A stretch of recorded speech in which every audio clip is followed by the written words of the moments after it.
Magkasintahang multi-billion investment scam. Nako, tumakas na papuntang Japan. Paano nga ba nakalabas ng bansa yan? Siyempre, panoorin natin yung paliwanag nila kasi ngayon po ay iniimbestigahan na po yan at nandyan na po, nakarating na po sa Senate. Panoorin po natin. Now, meron lang po ko ilan mga inquiries which I will direct to the Immigration and NBI. Nung Friday po, na i-on air sa programa ko sa Wanted sa radyo, itong magkasintahan, sikat po ito, si Mikey Agustin and Yexel Sebastian. Daan-daan libong milyong piso na, hundreds of millions of pesos na po ang na-scam nila, investment scam. And baka abutin nga po sa billions of pesos na.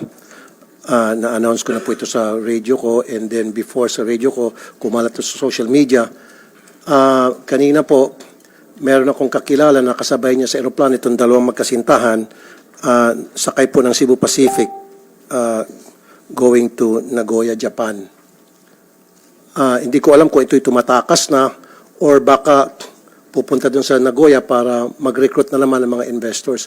Is there any way, I know na kailangan ng whole departure order from the court bago nyo hindi mapasakay yung isang taong gustong bumiyahe. Pero is there any way na mapigilan, I don't know, it's up to you sa immigration, gayon meron naman palang balita na kalat na ito ay marami na na-scam at inireklamo na sa NBI. Attorney Commissioner, go ahead, please. Commissioner. Good morning, Mr. Chair, Senator Tolpo. With the permission of the Secretary. Indeed, our records show that Mikey Trixia Agustin and Bixel Sebastian left for Nagoya this morning at 7 o'clock. And based on our records, the two subjects have no whole departure order.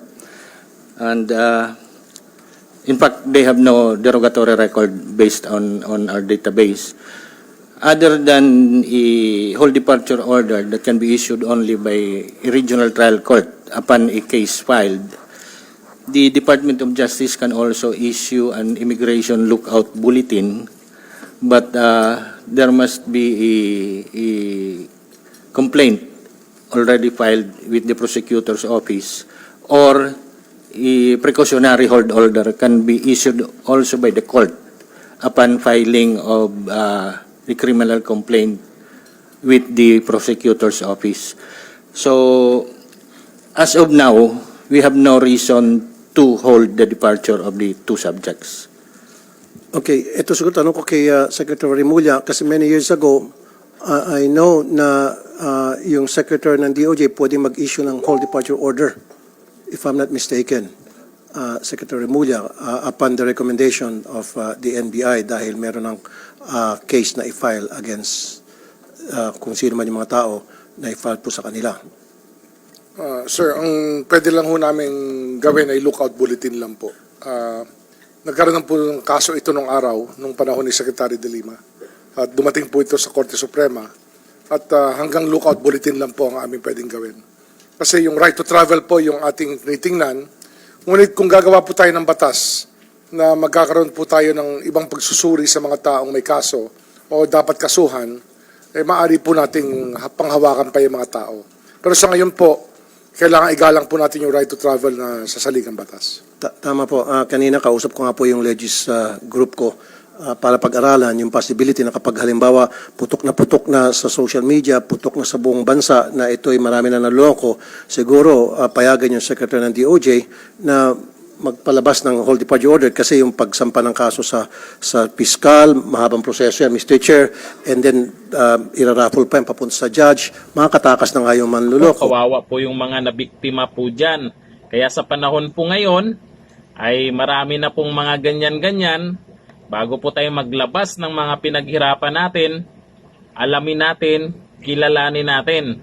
Kasi ang sabi nga nila, walang maluloko kapag walang magpaloko. Hanggang dito na lang. Thank you. Bye-bye.